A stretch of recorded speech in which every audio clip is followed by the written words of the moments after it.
Base sa latest satellite image, tatlong weather system ang kasalukuyang nagdadala ng mga kaulapan at pag-ulan sa iba't ibang bahagi ng ating bansa. Una na po dito itong northeast monsoon o yung hanging amihan na nagdadala ng kaulapan at mahihinang pag-ulan particularly dito sa may extreme northern Luzon, habang itong easterly naman o yung hangin na galing sa dagat Pasipiko ang nagdadala ng mga pag-ulan at isolated thunderstorms dito sa malaking bahagi ng Luzon, habang itong si Tropical Storm Koto as of 3 p.m. kanina, yung kanyang sentro is namataan sa layong 440 kilometers north-northwest ng Pag-asa Island, Palawan, na may maximum sustained winds na 185 kilometers per hour at gustiness na umaabot ng 105 kilometers per hour. Kasalukuyan po itong kumikilos northwestward pero mabagal po ang pagkilos nito, kaya itong extension po nitong si Tropical Storm Koto ay patuloy pa rin nagdadala ng mga pag-ulan, particularly sa may Kalayaan Islands, habang sa Palawan, sa Visayas at Mindanao, patuloy pa rin tayong makakaasa ng magandang panahon, ngunit na may mataas na tsansa ng mga isolated rain showers or thunderstorms,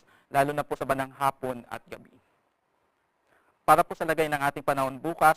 dahil po sa northeast monsoon, patuloy pa rin makakaranas ng mga mahihinang pag-ulan at kaulapan ang Batanes at Babuyan Islands, habang sa malaking bahagi ng Luzon, kasama po ang Metro Manila, ay patuloy pa rin makakaranas ng generally good weather na may mataas na tsansa ng mga isolated rain showers or thunderstorm, lalo na po sa bandang hapon at gabi. Para po sa agwat ng temperatura dito sa Metro Manila, 24 to 33 degrees Celsius, Tagaytay, 22 to 30 degrees Celsius,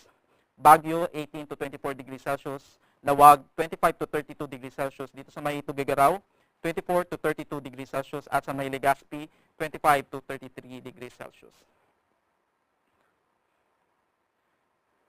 Dahil patuloy pa rin nagdadala ng mga pag-ulan ang extension nitong si Tropical Storm Koto, kaya asahan po dito sa may Kalayaan Islands is patuloy pa rin makakaranas ng maulap na kalangitan na may kalat-kalat na pag-ulan at thunderstorms, habang dito sa natitirang bahagi ng Palawan, Visayas at Mindanao, asahan po natin na generally maganda ang magiging panahon bukas, ngunit may mataas na tsansa ng mga isolated rain showers or thunderstorms, lalo na po sa bandang hapon at gabi.